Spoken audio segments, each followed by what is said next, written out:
You are now watching the Queen Chioma. So hey guys, I'm back with another video. So today's video is sponsored by Ali Grace Hair. If you would like to skip right to my commentary, you can do so with the time marker on your screen. So this hair was sent to me by Ali Grace Hair. I got 4 bundles in a closure of their Brazilian deep wave. The longest length that I received was 22 inches. So we're going for a big and voluminous look. So I'm gonna go ahead and start with the spandex dome style wig cap and apply that to my mannequin head. And we're gonna start with bleaching the knots on the closure. So I pin down that closure and I go ahead and whip up the mixture. So I'm gonna need a bowl or something to place the mixture in. The bleaching powder, which is the Clairol Basic White, 30 volume developer, and I forgot to put it in this clip, but the toning powder as well. So when you mix all 3 of those things together, get it to a thick consistency so that it's not too liquidy and not too droopy, and evenly and lightly spread that around the lace of the closure. So you wanna wait for the mixture to bleach the knots on the lace for about 20 minutes and make sure it doesn't seep through the lace, and check it every 5 minutes if you are a beginner. So if you look at the lace, you can see that the browning is where the knots were bleached and lightened so that it can melt into your skin tone on your forehead when it sits on your hairline. So I'm going to be pinning that lace closure onto my mannequin head, and I'm going to be sewing that lace closure down, and I centered it in the middle because we are going for a central middle part. So when it comes to actually sewing in the hair, I like to double my first 2 bundles when I work with 4 bundles, and I double my first bundle when I work with 3 bundles. And this is just to add more volume and more fullness to the back area of your hair so that the density isn't too thin. I love having a thick full wig that looks like it's growing from my scalp. Thin wigs just doesn't look right on me because of my head shape, so I like to make my wigs nice and full. So when it was done, this is what it looked like, and now I'm going to customize the closure area of our new wig. So I'm taking a rat tail comb and I'm parting it right down the center, and I'm using some water to hold that in place and mold my part, as well as some Nairobi foaming mousse, and then I carve out my baby hairs as well. So I spray down the whole hair and let it nice and wet, and I pull out those baby hairs. I'm not gonna pluck them or customize them just yet. I just want them to be sitting on the wig, and this is what the wig look like. And then when I go to place the wig on, I pin my baby hairs to the side and place the wig right on my head. So I'm gonna be messing with those baby hairs, and I wanted to just show you that when you lift up those baby hairs, you can actually see that the lace color blends right into my scalp. So we're gonna be cutting off the lace, and I'm gonna be using a razor blade or a razor comb. So pin all the hair out of your face so that you don't accidentally cut hair that's not on the closure, and then you can very closely cut it onto your forehead, and as you can see, it still melts pretty much right in, even without any glue or gel or anything to hold down the wig. And then when you bring your baby hairs down, you wanna cut them nice and short. The shorter and the thinner, the more natural, because it'll look like it's coming straight out of your hair. The longer, it looks a little bit less natural, so I would cut it shorter than longer, but do it gradually. So then I'm gonna be using some gel, and I'm just gonna be swooping those baby hairs right onto my forehead. As someone with a big forehead, this definitely helps conceal how big my forehead really actually is. So here it is without any type of manipulation, just sitting on my forehead, and I feel like it looks pretty natural. So I take some elastic and I hold everything down, and then within this video, I'm gonna show you guys how I get my hair to be defined. So let's get right into this video. So hey guys, I'm back with another video. So tonight's video is yet again another Chioma Chats video. Nigga, pay attention.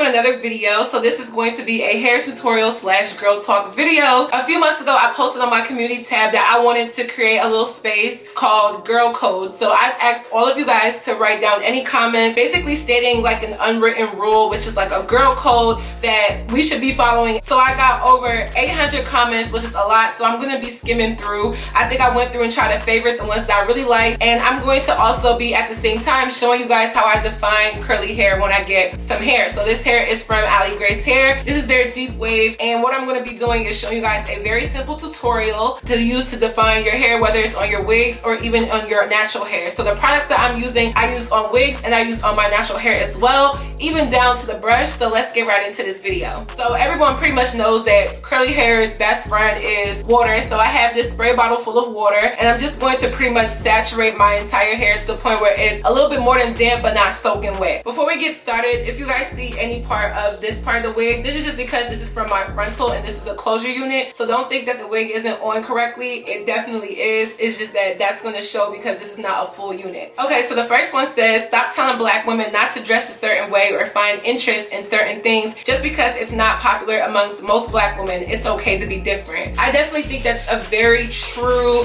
and very necessary statement to be made. I feel like there are certain things that as black girls is cliche, not from just a culture standpoint, but from like a stereotypical standpoint. A lot of black women in America in particular are said to be a certain way or to act a certain way or to be into certain things, and there are some people who are outliers who don't fall within that group of, you know, certain type of interest or certain type of look, even when it comes down to the way how you dress yourself. So I feel like that's definitely girl code, that like not every black girl has to be a certain way. Like you can dress a different way, you can act a different way, you can have interest in different things. Main thing that I've seen is there's a lot of girls who are interested in anime. There's a lot of people interested in anime. Now I personally don't watch anime, but I never have been opposed to it. I feel like I probably would like it because I watch pretty much anything. Like I just don't know where to start with anime. I feel like that's one of those things where people be like, oh no, that's for white people, or that's for, you know, Japanese culture, or that's just not for black people. And I feel like growing up I saw a lot of black girls who were like outside the norm in certain things, or didn't fit like what the in crowd or the trendy crowd was doing, and got ridiculed for it. Not just because, oh, you didn't follow the social norm, because that happens to every child growing up, but specifically because that said individual was a black girl who wasn't doing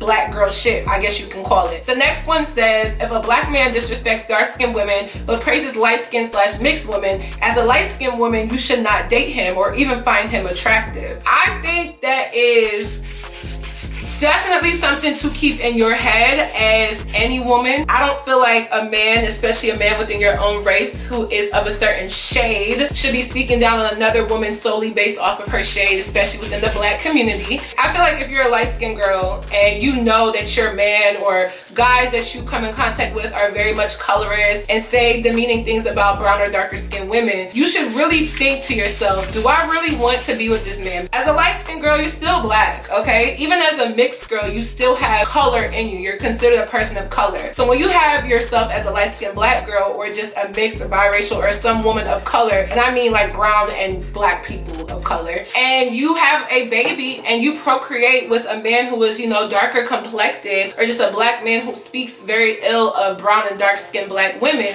what do you think your children are going to end up looking like? First of all, male genes are more times than not more dominant. So you wonder why there's a lot of men who are black men who sit here and talk down on, you know, light-skinned and mixed men, but they're procreating with women who are giving them light-skinned and mixed sons, like the real tea. This next one I really like. It says, when a black woman is voicing a bad thing that happened to them, like colorism and all of the isms or any other issue, don't say, well, I'm a black woman and it never happened to me, or well, I'm a black woman and I'm not offended. It is offensive and demeaning, and please don't say we were being sensitive. I think this is a really good one. I feel like there's more than just other black women that need to follow that. I think a lot of black men need to follow that, because there's a lot of pick-me people, you know. It's not just black women. I feel like as black people, well, I'm a black person, it didn't happen to me, so it is what it is with you. Like, let people express their disparaging moments, their insecurities, times they felt they were disrespected. Let them express that whenever they see fit, because at the end of the day, someone else's story may not be yours, but that doesn't mean that you have the right to take away from it or downplay what somebody went through, because you just never know. Now with this, make sure you get the top and the back, because I often forget to do this. The top and the back definitely needs to be defined so that your hair doesn't look like all flat, and then like big hair. You don't want that. You don't want that at all. Okay, so now that the hair is like wet and dampish, I'm gonna go in with a defining gel that I use. So I like to use the Extreme, the one in the black. I also have the clear one. I think both of them work very well. This one is for men. I use this on my natural hair when I want to do wash and goes. This is pretty much what I've been using for all the little curly hair that you see me having when my natural hair is out. This is what I usually use. So I'm just going to be taking little scoops. You don't want too much, especially in your wigs, because eventually you have to wash out the gel and your curls will still stay intact, because I think this product does a good job with defining and making sure that your hair stays pretty protected. So I'm just going to add a little bit all over the head, and then I'm going to go back in with the brush and make sure that the curls get defined. The next one says, don't bash black women because of their hair, phenotype, etc. Uplift them, but if you see a black woman looking a mess, help her fix herself, but only if she wants it. I feel like this is definitely something that we definitely need to get on code about. A lot of times in the black community, and this is me included, we will be quick to clown somebody, joke on somebody, make fun of somebody when they're caught slipping, especially when it comes to their looks. And I I feel like it kind of prevents the unification of black people from all diasporas, and I feel like it also makes other people who are not black think that those features are undesirable, and then perpetuates us getting made fun of for certain ways, including the ways that we look. For a while, there's been this notion that black people are often compared to like apes, gorillas, monkeys, but I feel like growing up, especially as an African child, there was so many times where there were students who made fun of a lot of other students, especially the ones that were darker skinned, had certain type of features, a certain phenotype, a certain look, and referred them to monkeys, chimps, gorillas, apes. And I started thinking like, why is it that when a black girl looks maybe off or a mess or hair's out of place, we sit here and take a quick picture and put it in our group chat and clown them? And I'm gonna be real, I've done that too on some petty shit. And instead for us to just be like, hey sis, like your hair is a little bit off, you mind if I help you fix it? Because to me, I'm not gonna take offense. I'm gonna be like, okay, sis was looking out for me. Sis didn't want me to look crazy, you know what I'm saying? Because you just never know. Sometimes my wig just starts sliding back.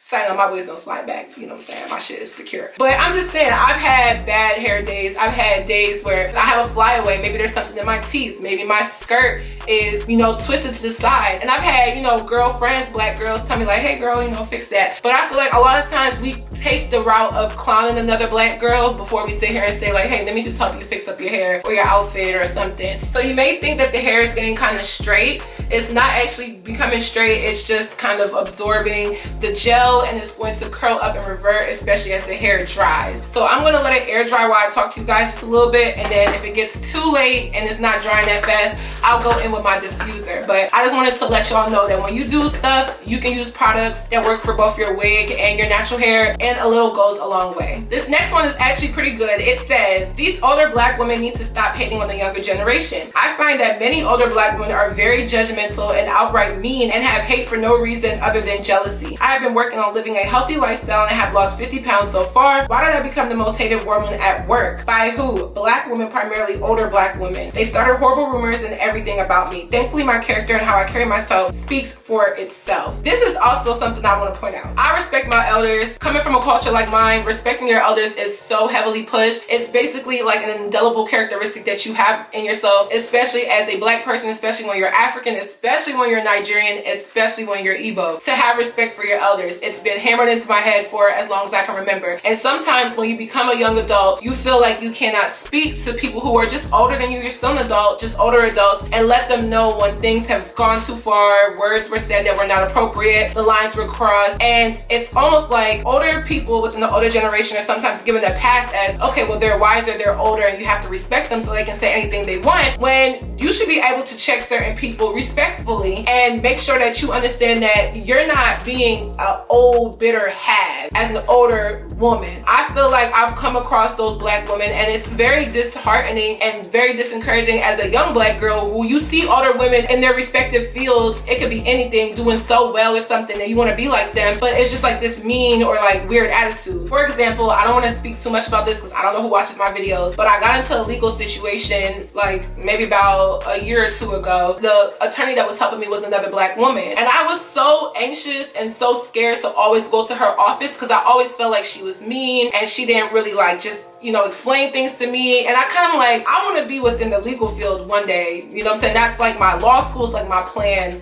B, basically. I was really looking for her to embrace me, trying to understand things, teach me a lesson from what I was going through, but I never got that. And it kind of made me look at her like, why do you have so much malice and like, you know, judgment in your tone towards something about me when I don't even know you from a can of paint? So I definitely think that is a code that, you know, maybe that may not apply to the younger black women, but for the older black women, we can just say, hey, sometimes we want you as an older black woman to be a little bit more encouraging. Take some of us under your wing. A lot of us are looking for guidance right now, including myself, and I feel like this is so necessary that they stay on the code where it doesn't always have to be hate and judgment, you know, have your judgment, but also understand that there are younger black women that need that guidance and don't want to be judged for things that you were probably doing when you were their age, and that's on period. The next one says, no more caping unless it's black women and girls that's innocent. I like that one. I also feel like if I feel the need to stand up for a black man, I will. Lately, they have been making it so hard to defend them. It's so many things that go viral, but I completely understand why somebody would say that. That's a code that I'm going to leave up to you. You don't have to support black men if you don't want to, and if you do want to support them, you can. Just understand that give a certain type of energy and a certain balance in your support on both sides. Here's a good one. Someone said, don't get mad when another black woman don't feel obligated to be an activist. She doesn't have to go hard for the black community if she doesn't want to. I think this is so good because I feel like I got a lot of ridicule for not making a Black Lives Matter,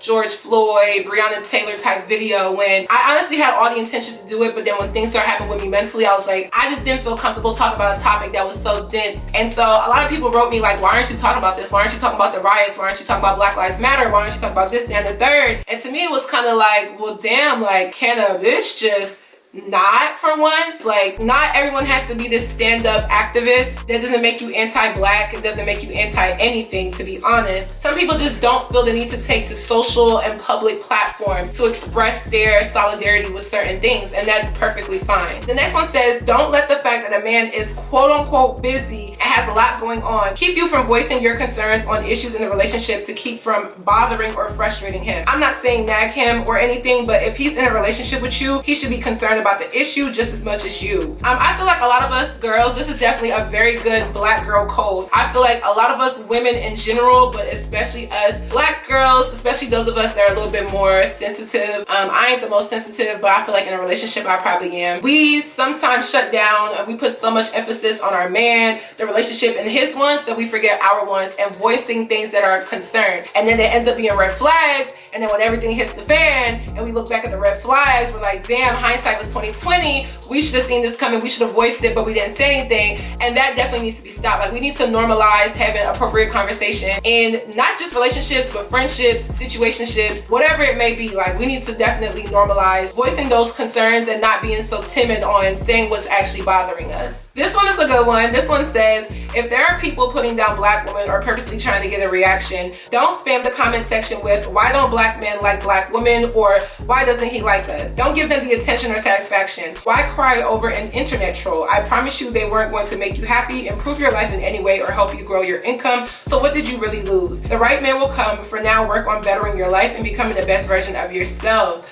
Another word was said. Okay, sis. So I'm just letting my hair air dry a little bit. I'm gonna go in with the diffuser off camera after I read some of these. So the next one says, stop calling other black women ugly just because you don't like them. Granted, I don't really like to use the word ugly. I like to compare people to things that maybe are ugly. I don't really use the word ugly like that unless it's just like flies out of my mouth. I also feel like yes and no. Yes, because it's just not humanly nice to do that regardless of the race. And then no, it's just like, okay, like if you come for me, I'm gonna come for you. I understand that too, but I can understand why this point is being made. Simply because people already think that what a phenotypical black woman looks like is not deemed as attractive as other women. That's just what it is in society. Unfortunately, it shouldn't be like that, especially because every culture and everything that's trending is ripping off of phenotypical black features, trends, cultures, dances, music, and so be it. But that's just how it is. So to consistently put it out that, oh, you just an ugly ass bitch, or this ugly ass dumbass, ugly ass whatever girl, it's like, okay, we're continuing on this rhetoric that somebody is ugly because of their color. Now granted, people could be ugly in so many different ways, and it's not just always looks. Your personality can be ugly. There's so many things that can be ugly about an individual, but I feel like it's definitely fair to say that try your best not to use that ugly word towards another black woman. I know it's hard, especially for those of us that can get a little bit petty, and some of us that are hot at the mouth when people come for us and we have to come for them back. But I understand the ideology that gets pushed when you consistently refer to black women as ugly, because it just makes us as a whole look like we're calling each other ugly and other people think we're ugly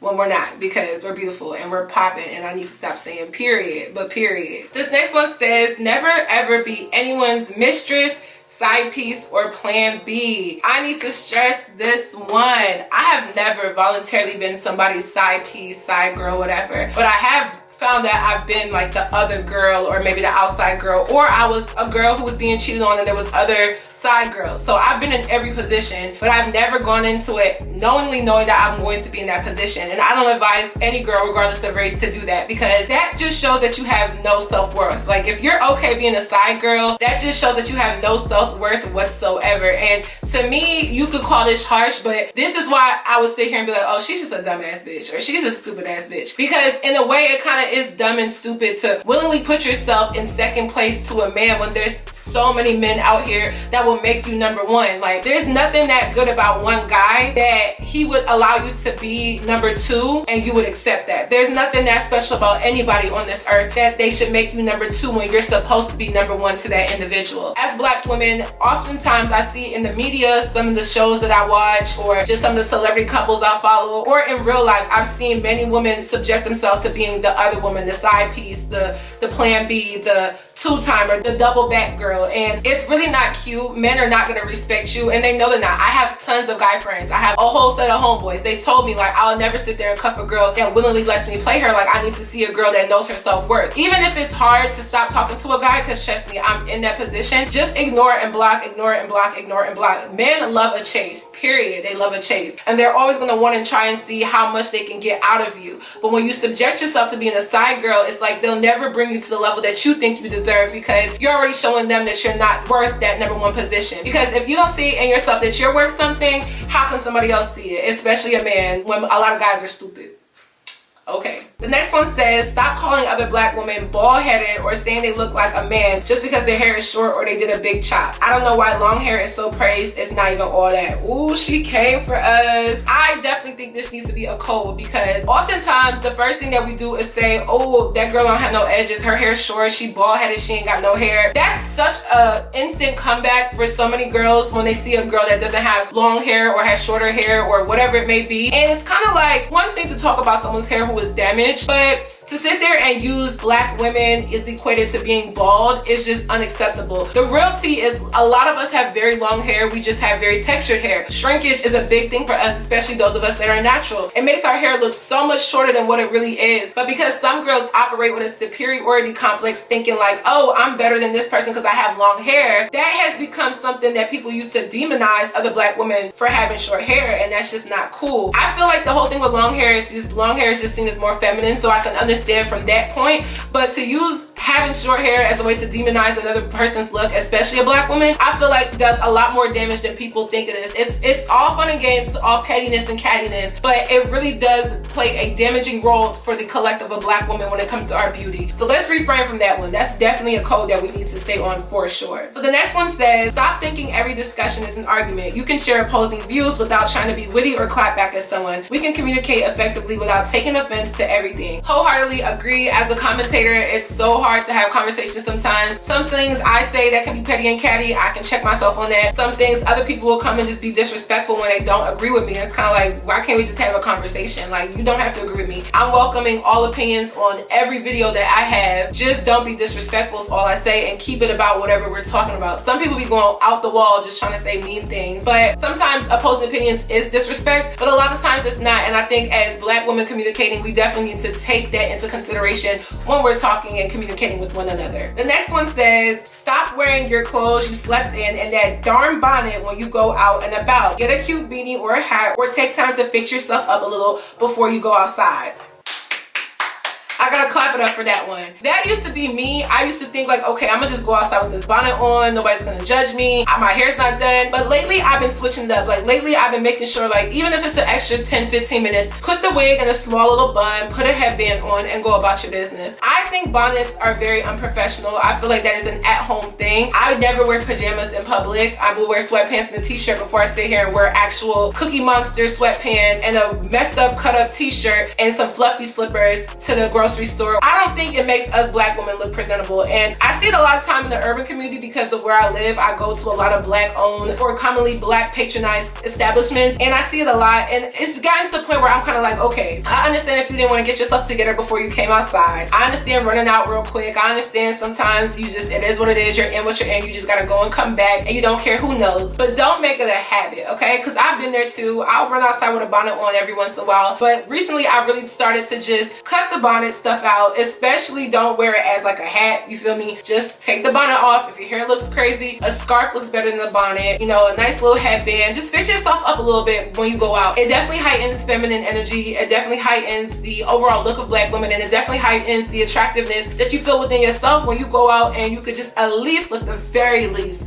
presentable. The next one says, stop claiming that your hair is 4C when it's clearly not. The way how your hair looks when it's dry does not define your curl pattern. This is another good one. I feel like there's a lot of miscommunication and confusion with hair typing, especially with us in the black community. A lot of us are saying that we're 4C when we're not, including myself. I used to think I was just all around 4C. When I started realizing, no, I'm not. I'm actually 4B. I have some 4C spots, I think, but I think overall I'm 4B. It is misleading to those who are 4C or just of any hair type trying to get tutorials and styling tips from people who make hair their, their business and their platform, because when you think you're doing something to your hair that's working for 4A, B, C, whatever, and it's really not, it's not a good look overall. To piggyback off of that, let's also understand that not every black girl has 4C. Just because you have a tighter curl pattern does not equate you to 4C, okay? And let's really get it into these heads, especially black men. Please stop thinking that every black girl who is dark skinned is supposed to have 4C, because that's not the case either. Stop thinking all Africans have 4C, because that's not the case either. Let's get 4C as to what it is on who it is to that specific individual. 4C is common in black people, especially black men have a lot of 4C hair,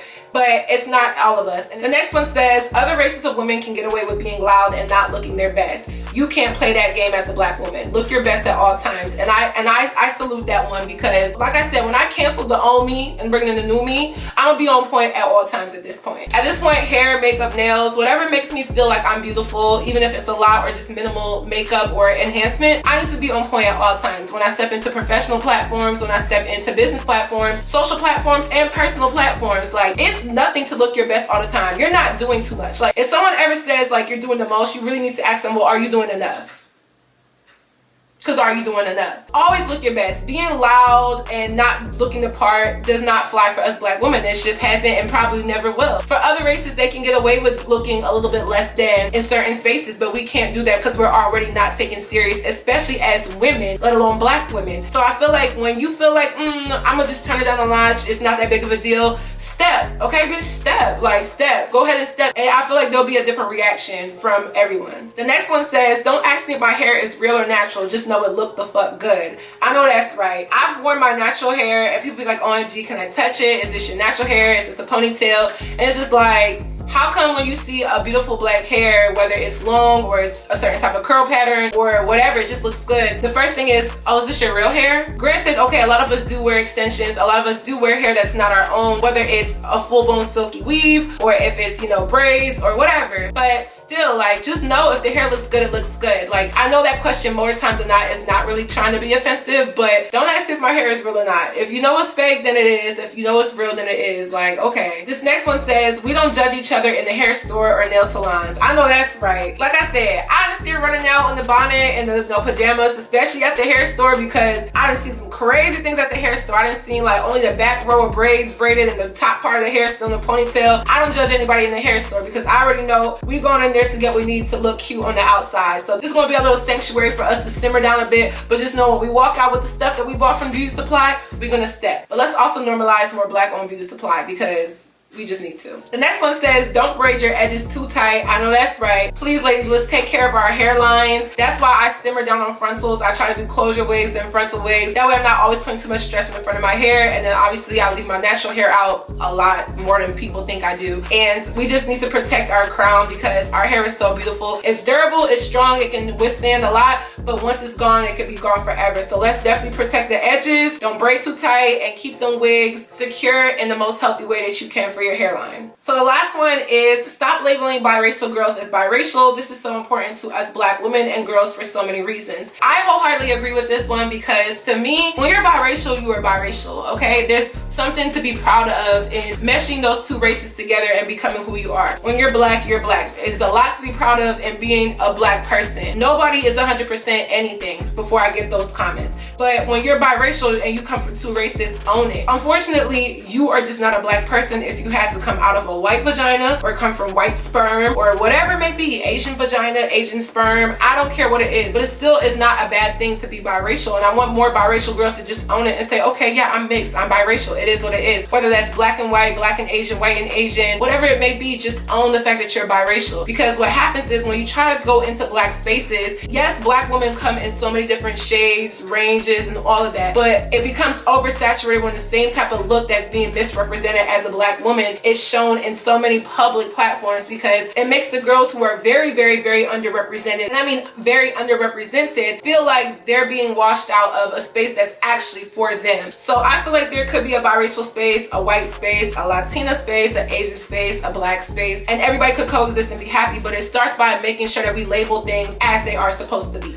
So I just talked y'all head off. I'm going to just go off camera and use my diffuser to just dry up the hair, and I'm going to show you guys how I separate, and I'll be right back.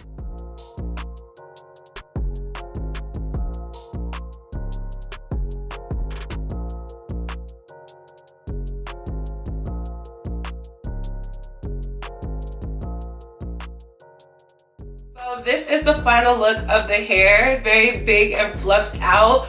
It's still drying a little bit. This is just pretty much how I make my hair define, but you know, kind of big. So you can either leave your hair natural, you can define it with water and gel, or you can try any other style. I feel like this hair is pretty versatile. So this hair is from Ali Grace Hair. I will have all the links down below in my description box. If you guys have any other girl codes that you want to leave down below, we are definitely open to adding more to the list. Don't forget to follow me on all my social media networks, and I'll see you guys in my next video. Bye guys.